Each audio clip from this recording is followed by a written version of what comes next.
তো এই দেখো আজকে চলে এসছে একটা সুন্দর ড্রেস। তোমরা তো অনেকদিন ধরে নিশ্চয়ই আমার পার্সেল ওপেনিং মিস করছিলে। পূজা দি এতদিন ধরে পার্সেল ওপেন করছে না কেন, সেটাই মনে মনে ভাবছিলে।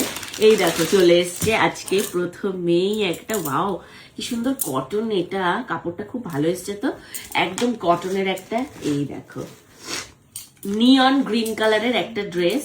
এই যে সামনেই আবার ঘুরতে যাচ্ছি, তার জন্য আবার শপিং চালু হয়ে গেছে। এই যে নিয়ন গ্রিন কালারের একটা এই যে ড্রেস, খুব ভালো লাগছে, আমার ভালো লেগেছে। তোমাদের কেমন লাগলো জিনিসটা অবশ্যই কিন্তু কমেন্ট করে জানিও। একদম নিয়ন গ্রিনের মধ্যে একদমই স্লিভলেস। তোমরা অনেকে আবার কমেন্ট করবে দিদি তুমি এরকম স্লিভলেস পরবে, বা যখন পরবো তখন নিশ্চয়ই কমেন্ট করবে।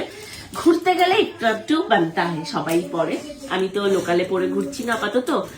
আর আমার মনে হয় এই ড্রেসটার মধ্যে এমন কিছু খারাপ নেই, পরার পর বোঝা যাবে। যদি খুব বেশি ভালকার লাগে তখন জ্যাকেট ফ্যাকেট সিস্টেম করে পরে নেব। বাট জিনিসটা কেমন লাগছে অবশ্যই কিন্তু কমেন্ট করে জানিও তোমরা। দেখো এই ড্রেসটা কি সুন্দর না, এই যে একদম, এটা কিন্তু রেড কালার নয়। ক্যামেরায় কি রেড কালার লাগছে? ক্যামেরায় কি কালার লাগছে একটু কমেন্ট করো তো। বাট এটা কিন্তু রানী কালার, এই যে রানী কালারের, এই যে একদম ঘের, আমব্রেলা কাট, আমব্রেলা কাটই তো বলে এটাকে, কিন্তু ঘেরটা প্রচুর। এই দেখো অনেকটা ঘের, এই এতটা ঘের, আর উপরটাই দেখো এরকম সুন্দর কাজ করা। এই যে এটাও একদম, এই যে স্লিভলেস হাতা। এটা আমার মনে হচ্ছে আমার গায়ে একটু এটা সেট করতে হবে, এটা গায়ে একটু ফিটিংস করতে হবে। এটা মনে হয় এক্সেস নিলেই ভালো হতো, আমার ছিল না অপশনে। তো যাই হোক, ডিজাইনটা কেমন হয়েছে, আমি এস সাইজ নিয়েছি। এস সাইজ মনে হচ্ছে আমার গায়ে একটু খাপাতে হবে, একটু মারতে হবে।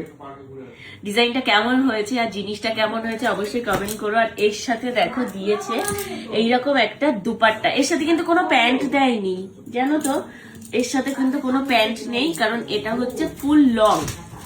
আর দিয়েছে এই দেখো সুন্দর একটা এরকম দুপাট্টা, কি সুন্দর তো। এই যে এরকম বর্ডার করা চারিদিকে। কেমন লাগলো এই ড্রেসটা? আর এটা ঘুরতে গিয়ে পরবো আমি, কেমন লাগবে আমাকে অবশ্যই কমেন্ট করে জানিও।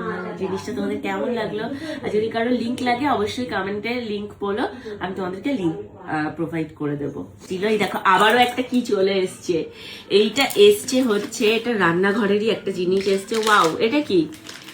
আচ্ছা পিতল মাজার, পিতলের একটা জিনিস ফার্স্টেই বেরিয়েছে। এই যে একটা ডান্ডি, তার সাথে কি বেরিয়েছে এই দেখো, এটা ফ্ল্যাটের জন্য নিয়েছি। ওয়াও, দারুণ ইয়ে করা। দেখো জিনিসটা তোমাদেরকে, জিনিসটা হচ্ছে ফার্স্টে হচ্ছে এই যে একটা জিনিস, এটা কিন্তু কাঁসা মনে হচ্ছে দেখে। দেখ এটা কাঁসা না পিতল মনে হচ্ছে, বুঝতে পারছি না। কাঁসাই মনে হচ্ছে আমার দেখে জিনিসটা। এই যে কাঁসার একটা জিনিস, আর এর সাথে দিয়েছে এরকম একটা হ্যান্ডেল কাঠের। তোমাদেরকে জিনিসটা আমি সুন্দর করে সেট করে দেখাই। এই যে কাঠের একটা হ্যান্ডেল দিয়েছে, আর এই কাঠের হ্যান্ডেলটাকে এর আগে তোমরা দেখেছো আমি একটা চা ছাঁকনি নিয়েছি এরকম, তো তোমরা অনেকে ওটা সোনার চা ছাঁকনি বলে। আবার দেখো এইটা কিন্তু কেউ আবার বলো না পূজা দি সোনার গ্লাস বলতে চাই, মানে বলতে পারো তোমরা সোনার কাপ। তো এই দেখো এটা হচ্ছে চাটা বানানোর জন্য, এর মধ্যে দুধ বা এগুলো দিয়ে করার জন্য। এই যে জিনিসটা কেমন হয়েছে জিনিসটা অবশ্যই কমেন্ট করে জানিও।